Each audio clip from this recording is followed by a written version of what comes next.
दिल्ली के तुर्कमान गेट इलाके में फैज इलाही मस्जिद के पास अतिक्रमण वाले इलाके में बुलडोजर एक्शन की कार्रवाई की गई। दिल्ली नगर निगम ने बुधवार तड़के दिल्ली के रामलीला मैदान के पास तुर्कमान गेट स्थित फैज इलाही मस्जिद के पास अतिक्रमण वाले इलाके में अतिक्रमण हटाने का अभियान जो चलाया, उस पर अब बवाल मच चुका है। इलाके में अवैध ढांचे को हटाने के लिए लगभग 17 बुलडोजर मंगवाए गए थे।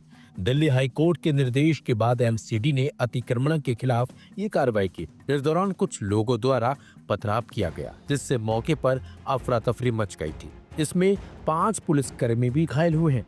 हैरानी की बात तो यह है कि पुलिस पूरे तामझाम के साथ इस कार्रवाई को करने के लिए पहुंची थी, लेकिन अचानक से इतनी भीड़ आ गई, पुलिस कुछ समझ पाती उससे पहले ही हालात बिगड़ गए। पुलिस को भीड़ ने दौड़ा दिया।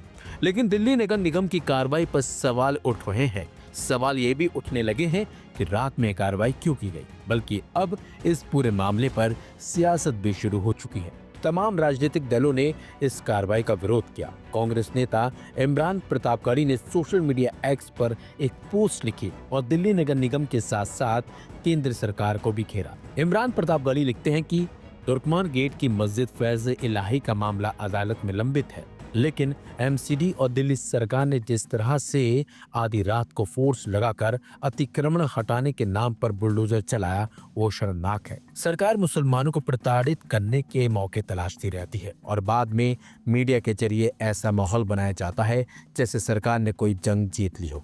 मस्जिदों, दरगाहों और मुसलमानों के घर को निशाना बनाने की इन कार्रवाइयों में आप एक पूरे समाज के साथ जो कर रहे हैं, वो देश और संविधान की मूल भावना के खिलाफ है। नरेंद्र मोदी जी, आपकी नाक के नीचे दिल्ली में जो हो रहा है वो उचित है क्या? इसके साथ साथ एआईएमआईएम चीफ असदुद्दीन ओवैसी ने भी इस कार्रवाई पर सवाल उठाए। इसके अलावा तमाम और नेताओं ने भी सवाल उठाते हुए क्या कुछ कहा, सुनिए। जायदाद जो है वो वक्फ की है और 1970 का वक्फ का गजीट है। मैं आपके सामने पढ़ के सुना रहा हूं।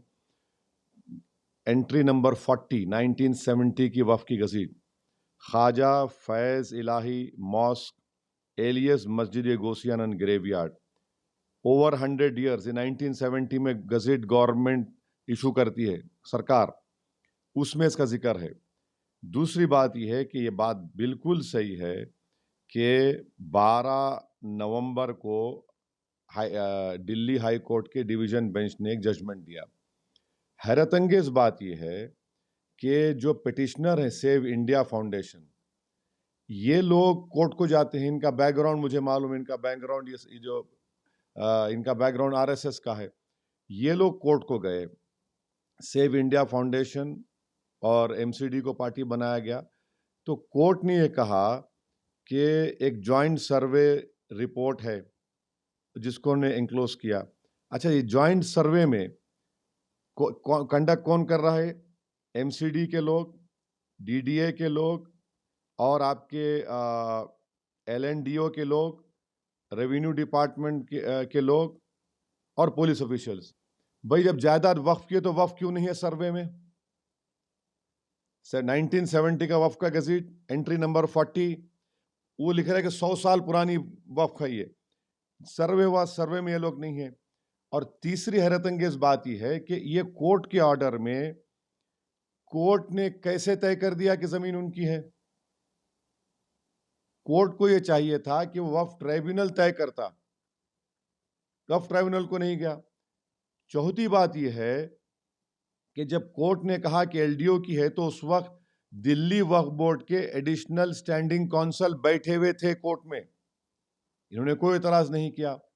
पांचवी बात यह है कि कोर्ट ने कहा कि एमसीडी के डिप्टी कमिश्नर को, भाई डिप्टी कमिश्नर अपने ही मामले में कैसा फैसला करेगा बताइए?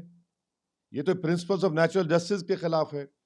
तो इसीलिए दिल्ली वक्फ बोर्ड को चाहिए था कि इसमें पार्टी बनते, ये जो ऑर्डर आया, और उसको बताते कि भाई ये 1970 की गजीट हमारे पास है, ये वक्फ की प्रॉपर्टी है। तो ये नहीं किया गया। फिर जब ये ऑर्डर आ गया तो दिल्ली वक्फ बोर्ड को और वहां की कमेटी को इसके खिलाफ रिव्यू डालना था। हाई कोर्ट ने जरूर कहा कि 3 महीने के अंदर, माने फरवरी तक टाइम था। ना दिल्ली वक्फ बोर्ड रिव्यू डाला, ना वो कमेटी के लोग रिव्यू डाले, और नतीजा क्या निकलता है कि वहां पर वक्फ की जायदाद को, क्योंकि कोर्ट को आप जाकर पार्टी नहीं बने और कोर्ट ने एक गलत फैसला लिया प्रॉपर्टी का, वो तो वक्फ ट्राइब्यूनल डिसाइड करना है कि कौन उसका मालिक है या नहीं। तो इसीलिए, और एक चीज, ये जो वक्फ है, ये वक्फ दिल्ली वक्फ बोर्ड को हर साल वक्फ चार्जेस दे रहा है 20%। दिल्ली वक्फ बोर्ड लिखता है 70%। तो ये केस चल रहा है अभी हाई कोर्ट में। दिल्ली में तो बीजेपी की सरकार है, केंद्र में भी बीजेपी की सरकार है, तो वहाँ पथराव हो रहा है। इसका मतलब कानून व्यवस्था चौपट है दिल्ली में। अपराधियों को या इस तरह से जो लोग पुलिस बल पर हमला करते हैं, कानून हाथ में लेते हैं, तो ये सरकार क्या कर रही है? तो इसका मतलब दिल्ली में जो है लॉ एंड ऑर्डर पूरी तरह से चौपट है। जो भी दोषी हो उनके ऊपर कार्रवाई होनी चाहिए, लेकिन अतिक्रमण के नाम पर सिर्फ गरीबों को ही सरकार परेशान ना करे, आम लोगों को परेशान ना करे। ये ठंड में बेघर करने के लिए बीजेपी की सरकार लगी हुई है, आम लोगों को, गरीबों को, ये भी गलत है। वहीं इस मामले में सामने आया है कि कुछ लोगों ने हिंसा को भड़काने का काम किया। तुर्कमान गेट पे जो कल रात स्टोन पेल्टिंग का इंसिडेंट हुआ है, इसमें दिल्ली पुलिस ने धारा 121, धारा 123, 221 भारतीय न्याय संहिता और धारा 3 prevention of damage to public property act और 191 जो कि राइटिंग की धारा है के तहत मामला दर्ज कर लिया है। 5 लोगों की मौके से गिरफ्तारी हो गई है। ये मामला स्पेशल स्टाफ के इंस्पेक्टर इन्वेस्टिगेट कर रहे हैं और दिल्ली पुलिस ने जो बॉडी वॉर्न कैमरास पहने थे और जो वीडियोग्राफी है मौके की, वहां से हम लोग और सबूत इकट्ठा कर रहे हैं और इमेजेस इकट्ठा कर रहे हैं। उसके बेसिस पे फर्दर इन्वेस्टिगेशन की जाएगी। सर, एक समाजवादी पार्टी के सांसद मौजूद थे, उनका क्या रोल सामने आया? क्या उनके रोल की भी जांच की जा रही है? जी, अभी शुरुआती जांच में ये आया है कि उनकी प्रेजेंस जरूर थी उस समय, लेकिन जब ये हमारा डेमोलिशन का प्रोसेस स्टार्ट हो गया था तब तक वो जा चुके थे, लेकिन इन्वेस्टिगेशन की जा रही है। अगर कुछ चीज सामने आएगी तो फिर आगे तय किया जाएगा।